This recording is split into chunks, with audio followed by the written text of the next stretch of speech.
Hello and welcome to Entertain This. It's a podcast about movies, TV shows, and video games. I don't know why we feel obligated to say it that way. I'm Tom. With me I have Mitch. And my name is Hayden.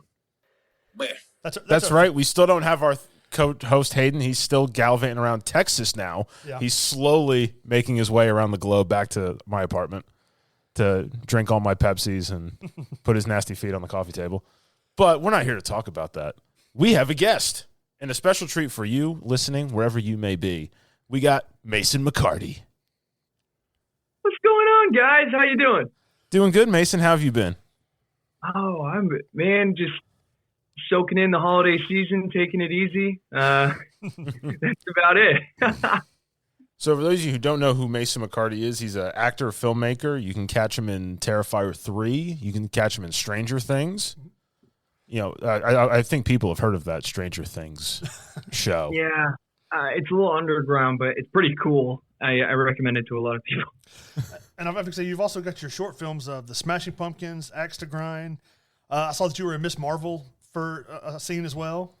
Yeah, that's a fun story. But yeah, I love that stuff.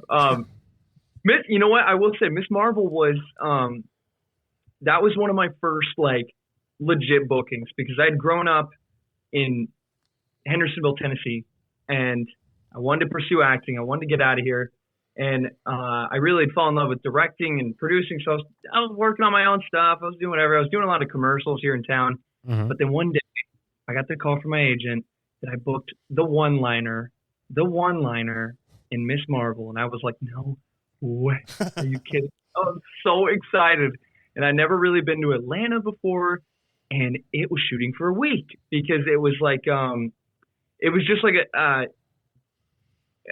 get into it. So I don't know if you guys watched Miss Marvel, but there's a big Comic Con sequence, but it's Avengers Con in the first episode. So, and of course, you know, you're going to have to pay extras more if you let them talk or have a line. So they're going to pay 3 people that can be your talking extras. So it's like they're getting paid more than extras.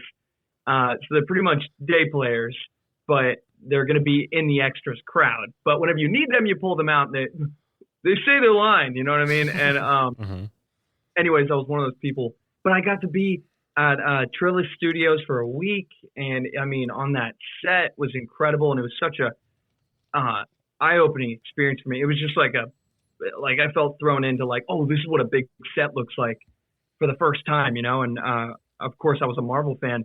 But it was funny because it came down to the last day where I was supposed to say my line, and they just cut it. So I was like, okay. But honestly, I wasn't that upset at all. I had just kind of had the best week ever, and it was such a taste of what I want to continue pursue. I want to get back to this. You know what I mean? So it was an incredible experience. But you can see me in the crowd. But yeah. What was your line? Oh, my line was totally "Are you okay?" It was that. It was just I got 3 words. It was the most, yeah, pointless. I don't blame him for cutting it. I think that I don't know if Tom, if you did, but I've worked on one of the Marvel films as far as doing security. We worked on the Winter Soldier and Falcon. And one of their scenes they were filming, they were having to break out of jail and all that stuff. So we got to work a little bit of security for that. That was kind of fun.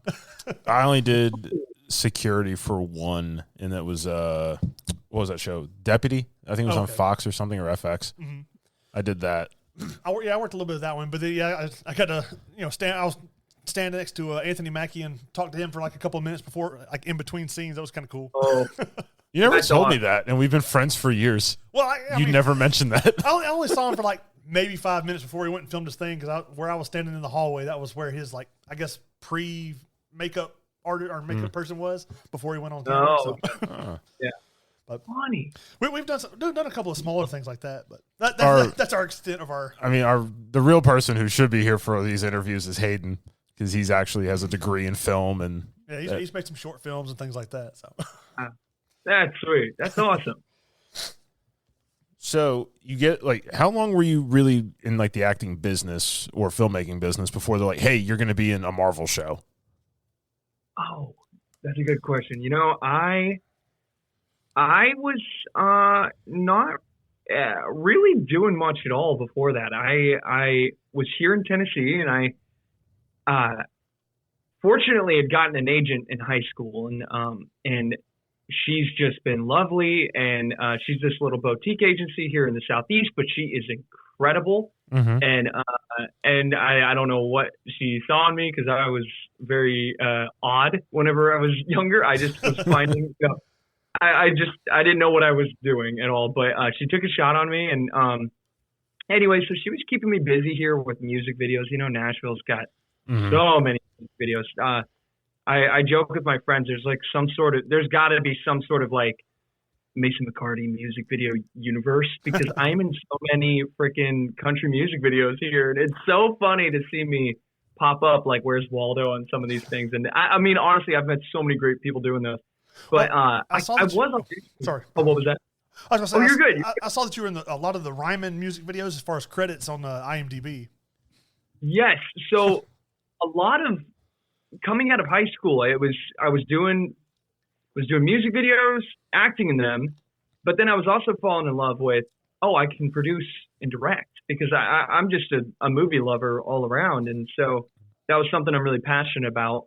And so Ryman was one of my greatest childhood friends. We grew up next door to each other, and he's really taken off as a musician and had some great opportunities. So we found ourselves I ended up directing like 6 or 7 music videos for him, because we got each other, but we liked each other's ideas. I liked his music, actually. And so it made for really fun, creative projects. So yeah, I think I bloated those things on my IMDb for some reason, but I mean, I'm very proud of them. We created some really fun stuff there. So yeah, Nashville, I was directing a lot of music videos, but I wasn't acting. I wanted to act, but I was only acting in my own stuff or commercials or random short films here. And then my agent, who still was having me read for great stuff, I just wasn't booking anything. I eventually read for that one line on Miss Marvel, but they had dummy side, so I actually did a scene, and then they booked me just to say, "Hey, watch out," which is so funny. But yeah, I mean, at least you got a couple of lines, or a couple of words to say and something like that. Well, yeah, I mean, I just had a blast being on set. Like I said, I just being there was so cool and so fun. It was really insightful to watch how the crew works on such a scale like that. And the set was massive. It was just, I don't know, there was so much to it. I will say they had a costume error with me, because, people are dressing up for Avengers Con, right? Mm-hmm. So my first day they had me dressed as a S.H.I.E.L.D. agent for some reason. And I was like, that's kind of odd. Isn't S.H.I.E.L.D. I guess that's like me dressing up as the FBI for a Halloween party, whatever. And so I go and I shoot that day, and you still see me in the crowd, I'm kind of close to the front, and all of a sudden one of the ADs walks up to me, and I get, this is my first big close up in a thing. They're about to do this giant crane shot. They're placing all the extras in the crowd, and so they're placing the 3 day players that they casted for the line. And so they placed me towards the front, and I'm like, oh my God. And, the camera's in my face, and I'm so excited. And, I'm like, whoa, this isn't even my line moment. I'm just going to be like, close up. This is awesome. And the AD's kind of walking around. The AD doesn't care who I am or know who, you're the day player that says the line later. No, he doesn't know or care. And he just looks at me, and he looks at my costume, and he goes, huh. He goes, yeah, Agents of S.H.I.E.L.D. are kind of fascist and this time around in the universe. So he scoots me all the way to the back, and I was like, like, you son of a... No, for real. And I've never pulled this move before ever again, but I slowly snuck my way back up. There you go. And I've never done that because, I really want to respect that, you just take what they tell you, just go with the flow. But he eventually caught me, and he goes, what the heck are you doing back up here? And he was pissed about it. And I was like, and I didn't even say a word. I just walked to the back again. But I was like, damn it. Oh, my God. Should have told him you're a SHIELD agent. You're working your way to the front. You got to be there for security. I'd be like, Francis told me to come up here. Like, well, who's Francis? Yep. It's like, what do you mean, who's Francis? Francis is in charge. She said, get up here. And what am I going to do? Tell her no? Dude, you're a genius, man. You see, you would have handled this better than me. The funny thing was, next day I came to set, and my trailer was a different costume. So technically, you see me in the first episode of Miss Marvel in 2 different costumes. So I love the idea that I'm like a twin in that world. It's on them though, but it's kind of funny to me. It's like, wasn't that guy just in the other scene wearing a suit? What? Yeah, I think they just put me in a Captain Marvel sweater, like a Christmas. I don't know, so random. It was so random, but like I said, it was a great week though. I think they were shooting No Way Home at the time. Mm-hmm. And so I could see it barely down the block over there on Stage Studios. And it was just awesome. It was so cool. Well, after you did Miss Marvel, did you work on some of your short films first, or did you go to Stranger Things as your next thing? We'll be right back. Ever wondered what a rhythm-based stealth game with dinosaurs might look like? Or a farming sim in space with zombies? Welcome to the Gaming Blender podcast. I'm Matt, and with my co-host Scott, we take a random game genre and random game mechanics, blend them all up, and pitch wild, totally hypothetical games you've never heard of, and maybe shouldn't. New episodes every other week. Hit play and unleash your inner game dev. No coding required. Search the Gaming Blender on your favorite podcast app now.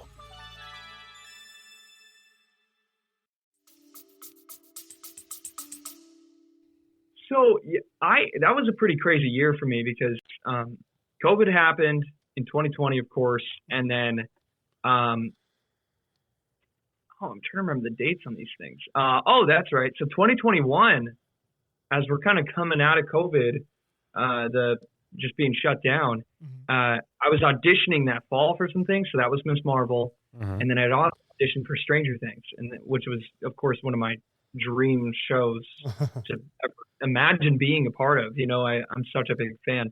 And once we hit 2021, I kind of like had all these, really big life resets, just kind of like really finding who I am and like planning myself in my life. And then that was really interesting because at that time, when I was just finding myself and finding my faith, trying to find the world just had kind of fallen apart. I just graduated high school. Now what? I'm stuck here. What's going on? All of a sudden, all these weird opportunities started popping up, and it was just a really strange transitional time in my life. So I had auditioned for Stranger Things, I think, fall of 2020, and then 2021 I shot. So it was Miss Marvel, first quarter of the year, and then Stranger Things was in June or July, I think. But it was I loved it. I loved it. Right. I haven't seen all of Stranger Things. I've seen the first 3 or 4 episodes. That's it? Really? Yeah. I've seen everything that they got so far. So.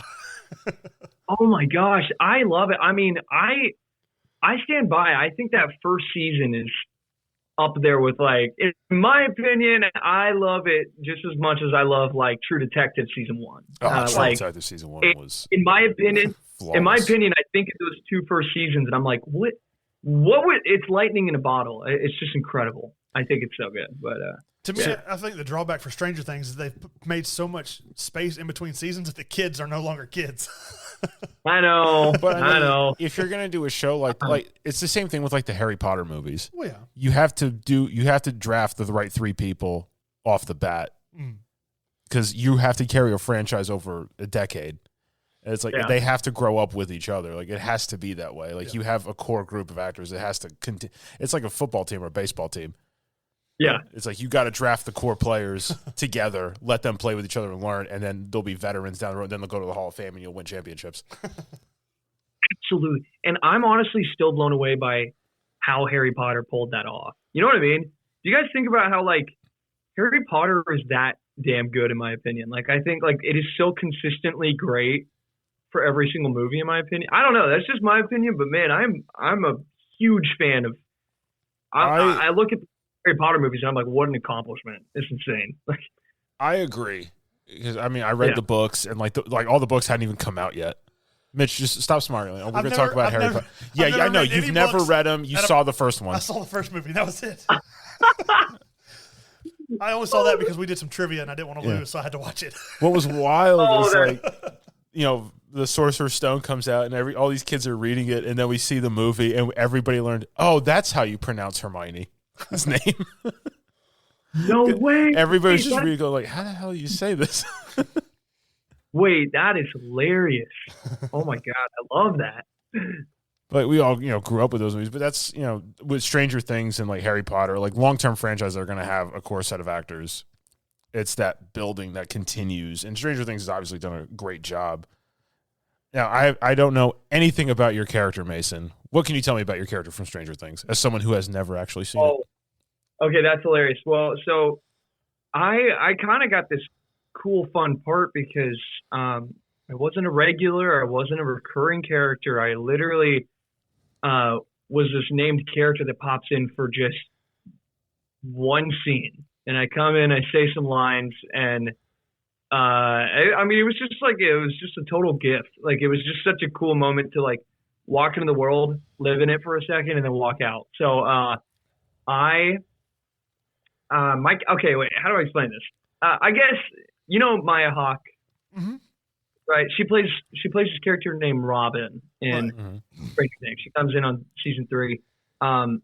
She's finding herself, and she develops this crush on this other girl in her band class. And so the whole season, it's kind of like, she might be into her. Oh, wait, she's into her. And then towards the end of the season, Robin's like, oh, I'm going to go profess my love to her.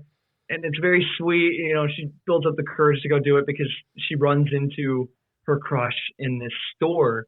And then as she's going to go walk up to her, all of a sudden, I come bursting in. And it turns out that Robin's crush has a boyfriend, which sucks. And so you son of a... Yeah. And dude, everybody was so angry. It was amazing. It was such a fun shock for the show. It was such a fun curveball. And I loved coming in and doing that. It was so fun. Amy Beth was just incredible. And so was Maya Hawke, of course. I'm such a big fan, and she's so talented and cool. So, I mean, it was a blast. It was a great time. Well, I've also noticed in you had the Smashing Pumpkins and Axe to Grind, and you directed and produced both of those, or just directed? Directed and produced. That's okay. Right. That's what I thought when I looked it up. So, in both of those that I can remember, one you play kind of a jerk boyfriend that's like getting revenge, and the other one you kind of play a bully. How did you decide to just to make yourself those roles? Oh man, that's a great question. I honestly, wait, which one came first? Smashing Pumpkins. I made Smashing Pumpkins with one of my best friends. He's an actor and writer. His name's Hunter Romanios, and just one of my best friends. He's on Stranger Things as well. He's one of the basketball players, and just incredible actor, writer, really talented guy. But we worked on a film together years ago, and that's where we met. And it was ironic. We didn't meet each other on Stranger Things at all, but I had seen him on it, and he knew me from it, whatever. But we had this shared love for John Carpenter. We just loved like John Carpenter movies. They are fantastic. They're so good. The vibe, just like his kind of like ambient, very like even his soundtrack, like all the technicalities of his storytelling it's imprinted with his name. Like that is John Carpenter. Like it's unmistakable almost. And we love his movies. So we kind of realized that it's like, well, no one's asking us to be in a John Carpenter movie right now. And that's kind of our dream as actors. You know what I mean? Do something like that. So we ended up writing Smashing Pumpkins, which was kind of just built around everything that we love about horror movies. It takes place on Halloween. It's got a very good fall vibe. We got the music to sound as close to John Carpenter as we could, and whatever. And I think I was just really influenced character-wise by Christine. There's a lot of bully, jock assholes and that. And cool car. Yeah. I saw that 80s Monte Carlo, and I was like, oh, yeah, that's nice.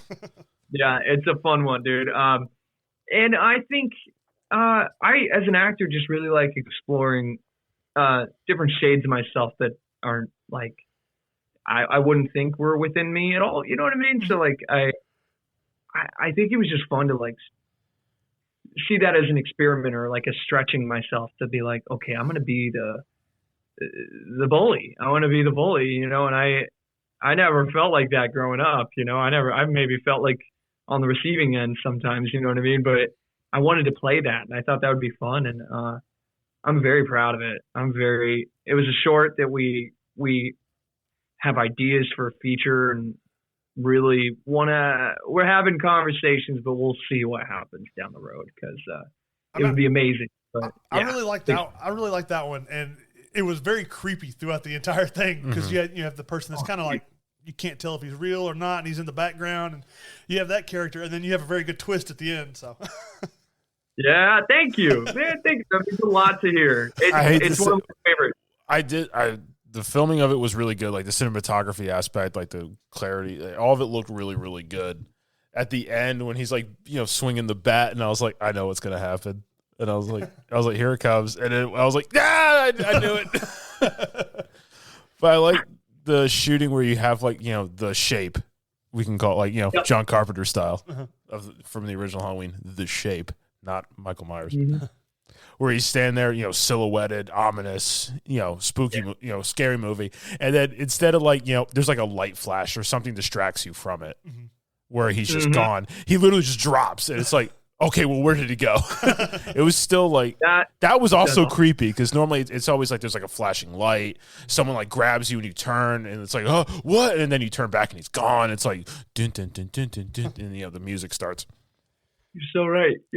It was such a happy accident. I got to be honest. Like, I wish that at least from what I'm remembering, I wish I could take more credit for that because we were so strapped for time. We could not be in that diner any later. And that amazing friend of mine, Baron Bodacker, he's an incredible actor and really underutilized in this short film. But he plays the Grave, who's our shape in this short film. But he stayed with us for that whole night, and he's got some height on us, so he's just this tall guy.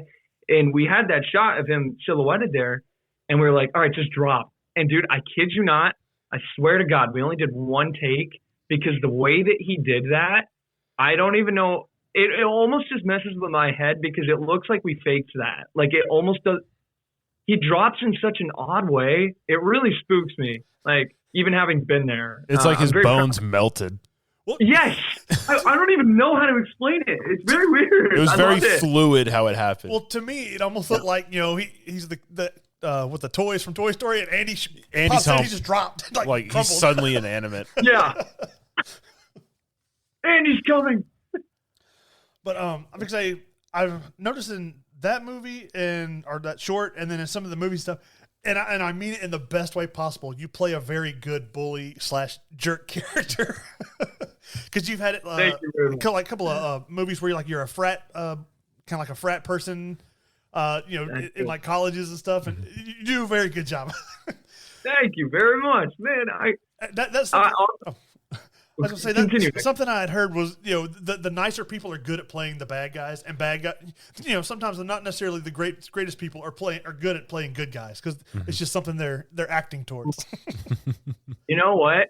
I had never heard the latter before, but like the first part always made sense to me, but I've never heard the latter before, which is saying, that raises some eyebrows for me. But I'm going to rethink all these movie stars I've been watching. No, it's funny. There was a time where I really wanted to play gruff and haunted and dark, because I just felt like that wasn't me at all. But I wanted to explore my range. I wanted to explore playing a character more. And all of a sudden I found myself playing a lot of college fraternity asshole types, which is really funny. And I didn't even mean for that to happen, but it just started I mean, even Terrifier 3 is kind of in that realm, but we got to play with the formula a little bit, in my opinion, with Terrifier 3. But kind of funny how that happened. Now I'm like, boy, I gotta play a nice guy now. Something it's like nicer. Everybody's gonna think I'm a douche. I know. Like, I can't keep this up. It's like, hey, we need you for this movie. Oh, okay, what's it about? Oh, this, the subplot. It's like, yeah, you're gonna play this frat guy, and you're like, all right. Yep. Here we go. I just turn it right on. Well, so that's fun. I do enjoy it. I love it. All that's going to come with age. As you get older, they won't be picking you for the young roles anymore. I hear you. Well, it's like that's the way it goes. I'm down for whatever. I mean, I wish I could be pickier about. As an actor, you don't get to cast yourself as often as you'd like, and I will say that is what's brought me to embracing more of the producer and director side of me, is because, for one, I love that style of creativity. It really excites me, but also the fact that you can put yourself in something and try something out that maybe nobody was asking you to do. Mm-hmm. The stakes aren't too high. It's for yourself. You know what I mean? But experiment, and I really love that. But I'll take what I can get, man. I'm a hungry actor over here. So. Well, when I saw that you had been in some of the Marvel movies, the more kind of like fantasy and sci-fi and horror things, one character that comes to mind that whenever the MCU decides to try and make like the X-Men and stuff, you should definitely try out for like Warren Worthington, which is Angel and becomes Archangel. You've got that look to you, so. Oh my God, I would be honored. I mean, you could be an X-Men. Just looking from like the character in the comics and stuff, you fit that persona. Like you're not like overly like huge, but you still got all that muscle tone, So. Wow, yeah, you're right. Well, okay, so he's Angel from X-Men. Wasn't he in X-Men Apocalypse? Am I crazy? Was that? Yes, I think. Yes, he is in Apocalypse. Yeah, but he looked a little different than what Yeah, normally. he looked a little different. Comic accurate. Angel from X-Men. All right, somebody make that happen. Somebody get me on the phone. You need to talk to your agent. It's just like, hey, if they ever cast this character, I need to be Angel in X-Men. I need to be an X-Men. Yeah. I'm sure the MCU will get back to it because that's what they're working towards, the mutant stuff, and he's like one of the first characters in X-Men comics. So, dude, I mean that would be such a hopefully my involvement with Miss Marvel won't bite me in the butt later. I'm kidding. Could you imagine that it's like when an extra on a Marvel set, they're like, oh, we can't, technically you're a guy in the crowd number 2. So, if that ever comes up, you just tell them that was before you manifested the mutant powers. Yeah, come on. I was undercover. I had the jacket on. The wings are under the jacket. You can't see the see it. Real. That was Angel. You guys don't get it. That was Angel. It's all connected. Yes. Well, in preparing for the interview that we had for today, I kind of looked at some of the other stuff that you had done, some other people you had talked to. You had mentioned at sorry, I stumble over stuff. You had mentioned in one other interview that you had done is that there was a big difference between acting and filming on digital and film, and you kind of expressed like the desire to do both. So how has that it kind of influenced your short films and what you filmed so far? Oh man, I really love film. Like I love film. Like I can tell when we're watching film. I love the experience of watching film. I've got a little indie theater around here that plays a lot of 35 millimeter prints of older movies. And I really love the experience of that. Not that I'm like, film over digital forever. Like I'm not ever there. And with what I can afford, it's probably going to have to stay digital, but I understand that. Yeah. What I really fell in love with though was just the energy that film brought to being on set was just slightly different. It was kind of hard to put words to, but you hear the camera rolling, which was one difference.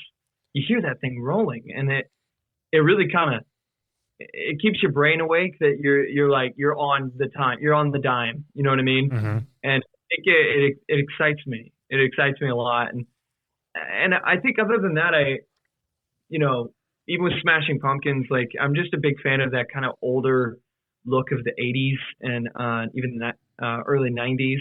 I love how film looked then. Even I feel like the 2000s had a very striking, strange look with their lighting setups and film. And so I think I let my favorite movies influence my shooting style sometimes, because I'm not a DP, but when you're directing and writing, you tend to write down what you're looking for on your shot list, and man, I kind of try to create something that I would enjoy watching myself, even if it was me 4 years ago. When I first fell in love, I watched, I remember when I was first falling in love with Steven Spielberg movies. So it's like, I want to make something that reminds me of that. It evokes that feeling out of me. So yeah, I love both. I wish I could afford film and afford to color it and edit it. It's just a crazy process. But acting for somebody's film that was shot on 18 millimeter, 16 millimeter. It was 16 millimeter. That was a complete, totally unique and awesome experience for me. So I had a great time. So it's from somebody who's not in the know, you said you have to pay to have the film colored. So you shoot, it doesn't matter what size film, it's always going to be in black and white, and you have to pay for the colorization? So here's what I think I understand. I believe you shoot Kodak, you shoot whatever, you got your art flex or whatever, it's rolling, you shoot it. After that, you ship it to go get developed. And it takes a couple weeks, maybe even a month or two. And then they package you. Oh my gosh, wait, do they do that? Or I think in some cases you ship it out and then they send you a disc or a drive, and it's like the highest quality digital of all of your film. You know what I mean? Like you don't actually get, maybe you get your film back, but I feel like it's like MOVs now, but they're logged. So they're very gray so that you can just color them on like DaVinci or something else like that. This is me not really knowing how the process works, but kind of gathering it from people. So it's more than what we know. So I know, because in my head I'm like, has anyone ever shot a podcast on film? I hope not. There's a lot of. Oh my gosh, on tape. Oh, we should do this on tape. That'd be fun. Oh, like VHS. It's like the lost episode. It's like it's on VHS. You have to have a VCR. That's hilarious. That's awesome. We record on 8-track here. Completely analog. Now, looking back at some of the stuff through your IMDb, were you ever in musical theater as well? It was. Yeah. You're like, you don't have to be embarrassed. You can go. No, I mean, is that something you enjoy, or? I really do. I don't think I got it when I was a kid. I don't think I loved performing. I loved acting. I loved singing, and I was better than I am now. I had it a little bit more together with the singing, but I wish there were people around me that were like studying theater, and they were amazing. They were like, they got it. And I think I just struggled to like, it's so performative that like every inch of your body is being witnessed. You know what I mean? Yeah. And so you got to have such a control of yourself in that full sense. body acting.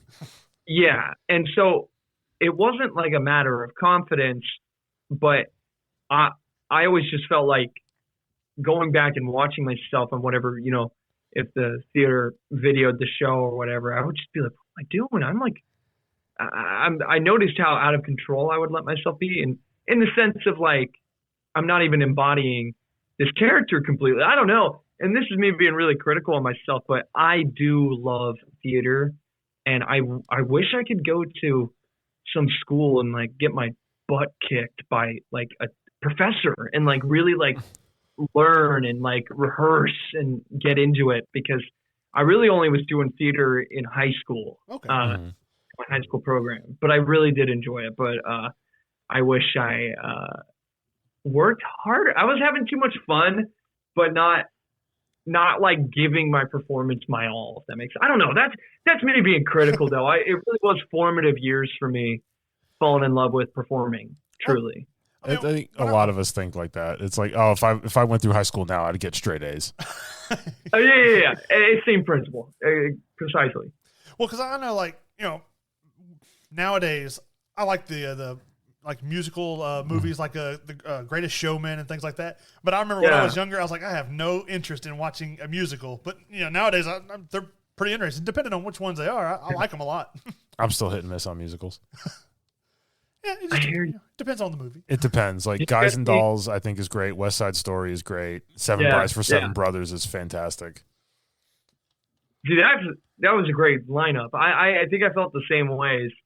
I was a lot more into movies, and so I just wasn't in love with theater, like, or even just musical theater. Like I see it for what it is now in a different way. That I'm really jealous that I don't have that in front of me now, like that school forcing me, that class, my theater class forcing me to do it. It's like, I wish somebody was forcing me to do it right now.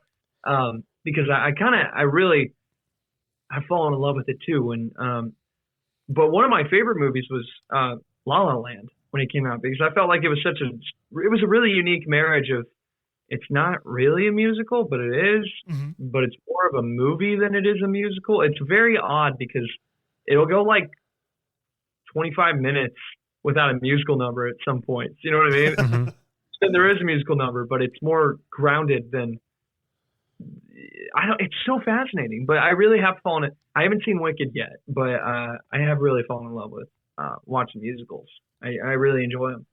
You should make a movie about going to like drama school. That would be sweet. Honestly, that truly was like my coming of age. Oh wait, going to drama school, like the theater department, or like going into like theater, like make a movie about it. Hire a professor to be like the actual teacher in the movie. This way you could actually kind of do it for free. See, well, that truly was like my coming of age was high school theater. Like I just remember being a freshman and all the advanced theater students were just upperclassmen, and for some reason I was in there, and they all just made me laugh so much, and we did so many stupid, crazy, fun things. So I would honestly, that would be a dream movie to write if I could go shoot at a school for that period of time. You should be able to. I mean, whatever your alma mater is, as far as high school, like I'm sure those kids would be, as like seniors, would love to be in it. That'd be awesome. And make it part of like a school project. You probably won't even have to pay them. See, dude, there's a movie, there's a feature right there. Right there. I'm the idea guy on this show. I come up with lots of ideas. Yeah, I never follow through with a single one of them, but I come up with good stuff. He's the idea. He's the talker. Hayden's the one that just pushes everybody, and I'm the one that has to do everything. I totally get that. I get that. But before we move on to talking about Terrifier 3, last thing I had kind of seen is that, now, granted, like I said, it's on IMDb, so it may or may not be true, but it says that your dad was a big influence for you in acting? Yes. Yeah. How so?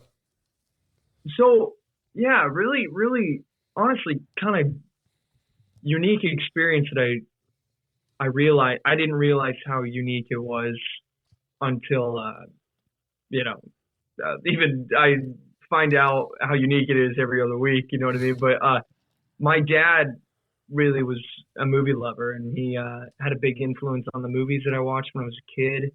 So that was Spielberg, that was George Lucas, and even figuring out who Francis Ford Coppola is, and stuff like that,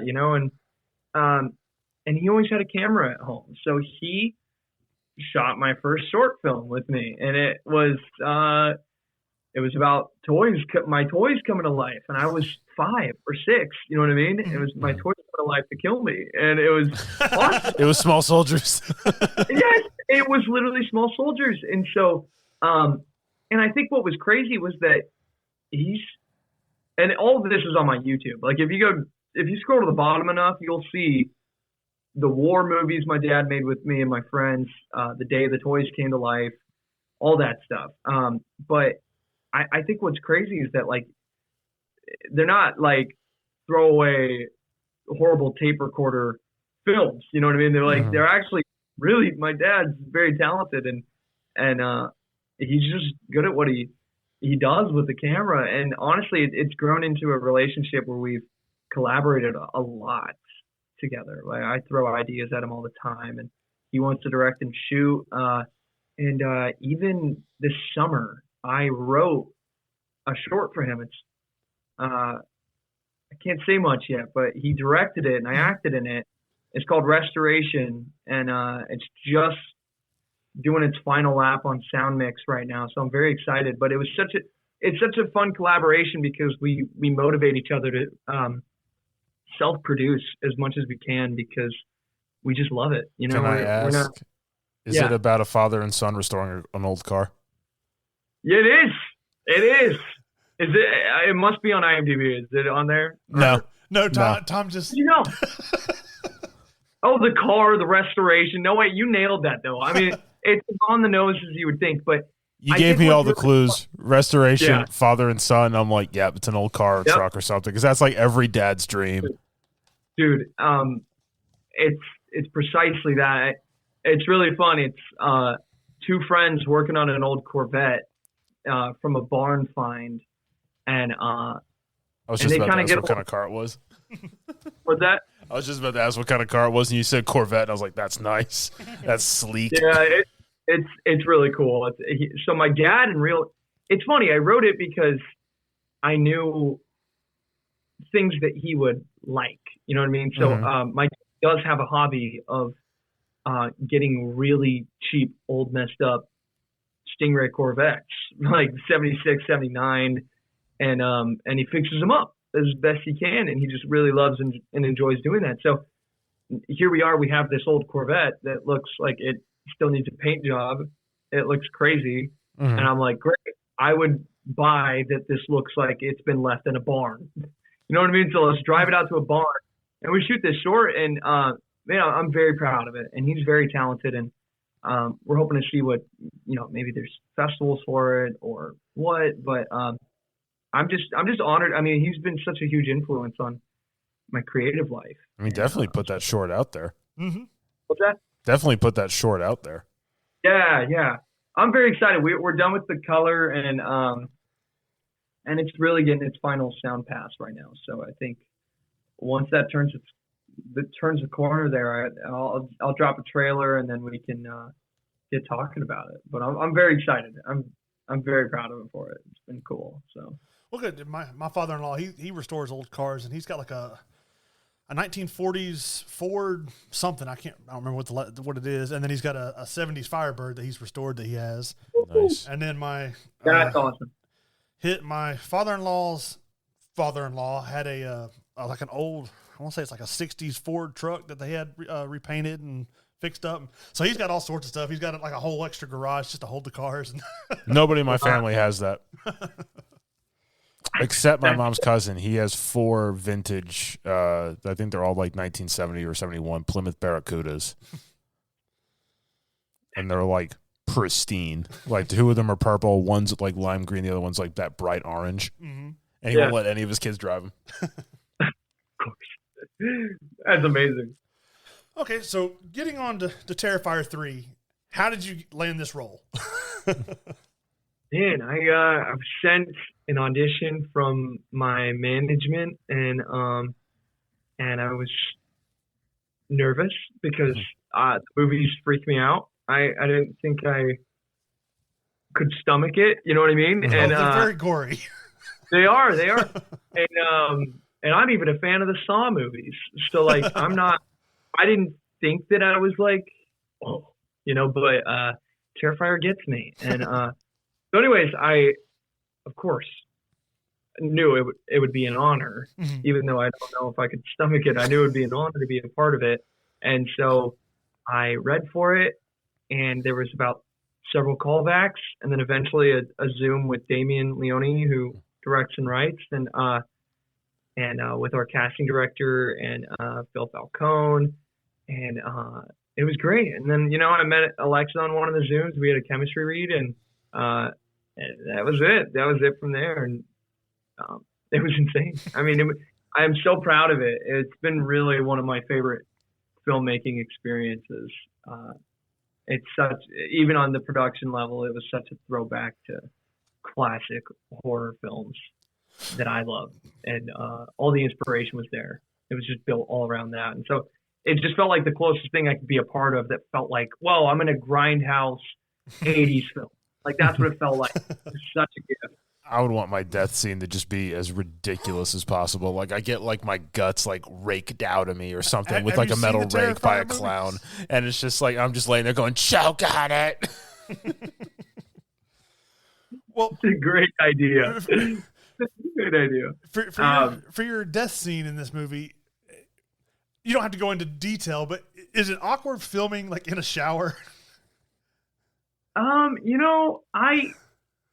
Of course, like it's like, oh, I'm about to be exposed in front of a lot of people, and you're a little like, that's odd, but it's filmmaking. We're making movies here, but I mean, seriously, at this time, we had all really gotten to know each other so well, and it doesn't make like doing like something like that, like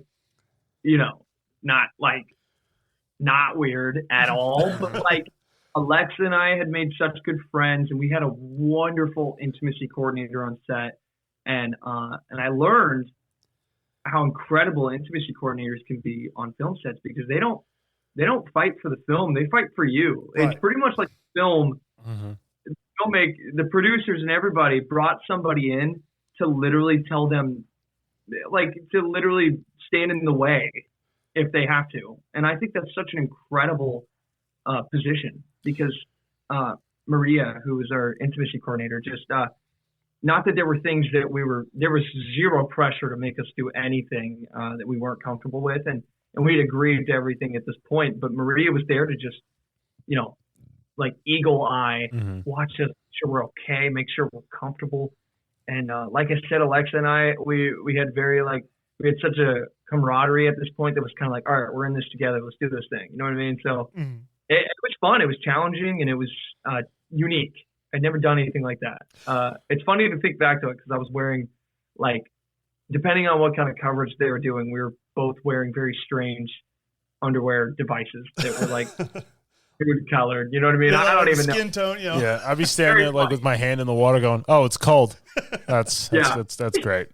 Thankfully, the water was warm. That made me, oh my God, because we were in that for 3 days. So I was like, please be warm. Well, talking about the intimacy coordinator, we had spoke with Serena Vincent from Cabin Fever, and she said that they do a very good job of making sure you go as far as you're comfortable with, but, not overboard to where, anything outside your wheelhouse that you wouldn't want to be.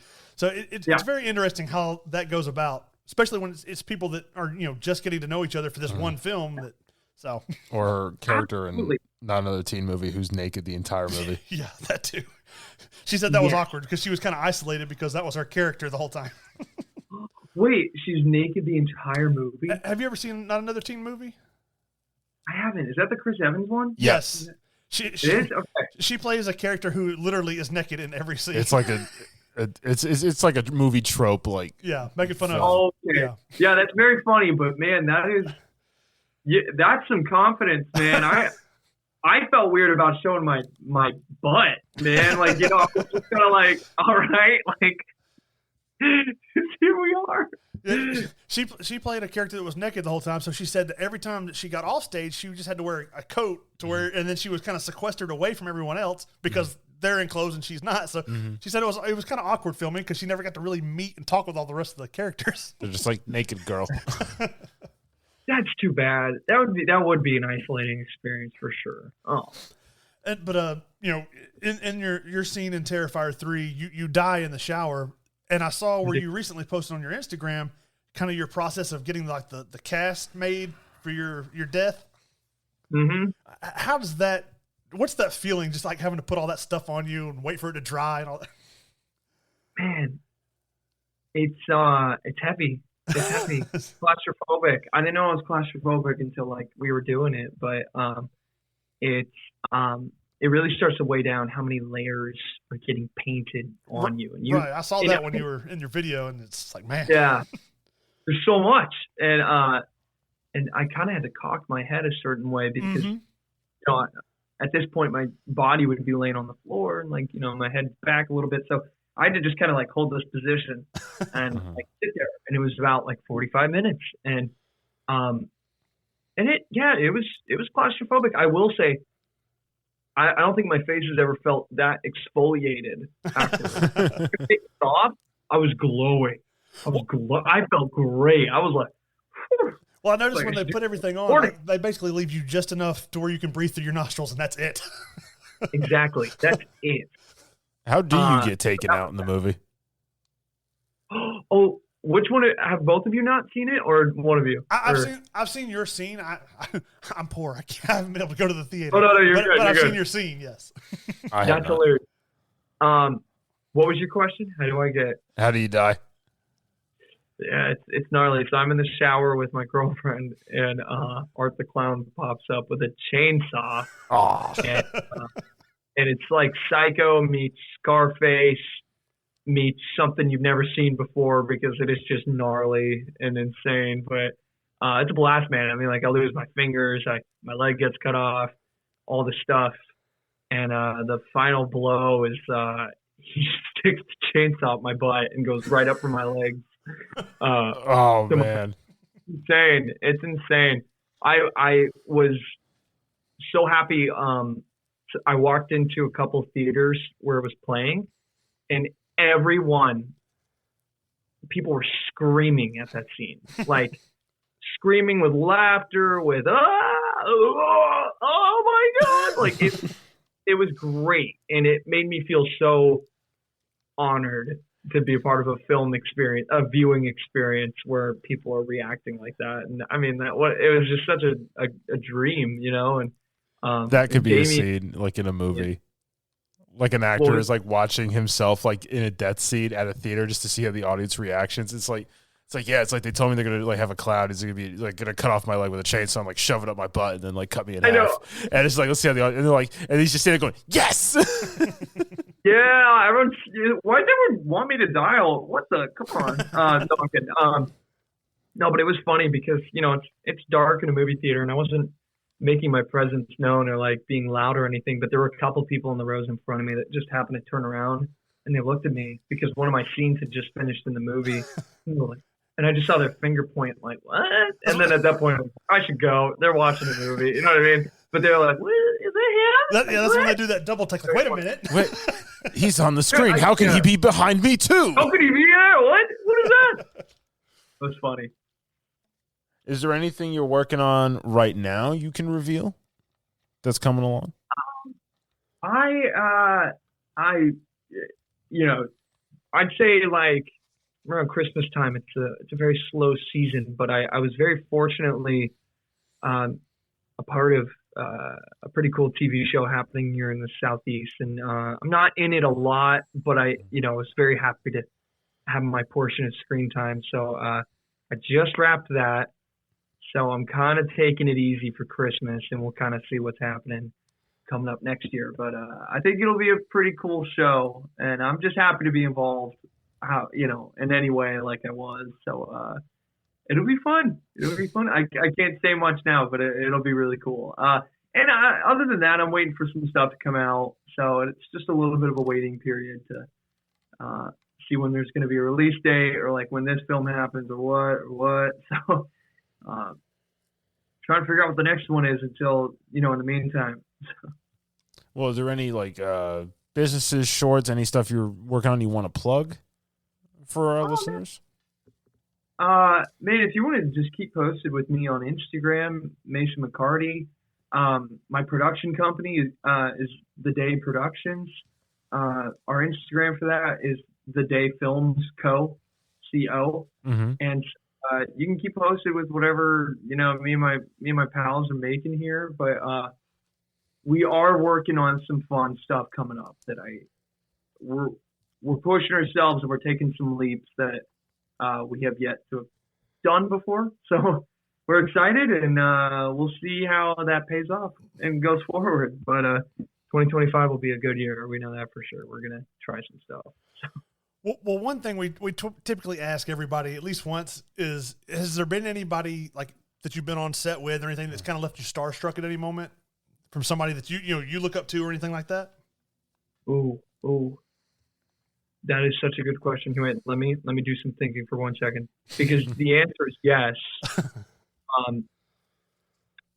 Oh man, honestly, I feel really blessed that there's been several opportunities to work with people that I have been familiar with their work, and I'd say like in a set experience, Stranger Things was a really awesome time because it was a lot of the principal cast filming there with me that day. So it was just a dream to just kind of hang out with them and get to know them. And it's funny, a little bit earlier this year, I just happened to run into Maya Hawke at a movie theater, and she recognized me, and it was really nice. And I just respect her so much as an artist, and as an actor. It's just like that was just a really cool experience for me because she's always been very inspiring to me with her music and her creativity, and even how she works with her dad. Mm-hmm. I feel like that's something I relate to with my father and creatively. And so I felt like she's really left an impression on me, and I really respect her and her work. And then other than that, let me think of somebody else that's been fun. I mean, oh man, like I said, there's been a lot of opportunities for fun stuff like this. I mean, I got to work with Shane West. He was big in the 2000s. He was in several awesome movies. A Walk to Remember. I worked with him. Mm-hmm. Just a cool guy, and I just loved hearing his stories. Jonathan Sheck was another guy I got to work with on a show called Blue Ridge, and he plays a cop on there. And I remember there was a scene that we kind of improvised the ending to, but it was very unspoken. It just kind of happened. But like whatever I threw at him, he picked up and he threw back at me, and I threw back at him, and it just worked. And once they called cut, him and I just looked at each other and we were like, and that's what acting is about. And we were like, wow. And it was a very nerdy acting moment, but I really cherished that memory of him and I playing, off script, just going for it, and so Jonathan Sheck, he's amazing. He was in Tom Hanks's That Thing You Do, okay. That movie, the Beatles type band. Mm-hmm. So anyways, he's in the Doom generation. He's had a really cool career. But anyway, man, yeah, I feel so blessed. I mean, even David Howard Thornton and Lauren Lavera and Elliot Fulham, I mean, they're such awesome artists that I respect. And so Terrifier 3 was just a joyful experience creatively. It was so fun and inviting, and they're all just top of their game and just horror legends and icons. And it's not going to stop here. So I know that for them, but it's very exciting. So I feel so blessed for that stuff. I haven't met a single famous person in person ever. What was that? I haven't met anybody super famous ever in person. And it would always be someone will go somewhere the day after, and it's Shaq is there, and I'm like, all right,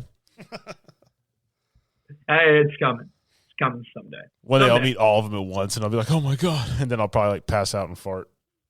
Yep, I've been there. Well, I really want to just take a second to say thank you for being on our little show and talking to me and Mitch.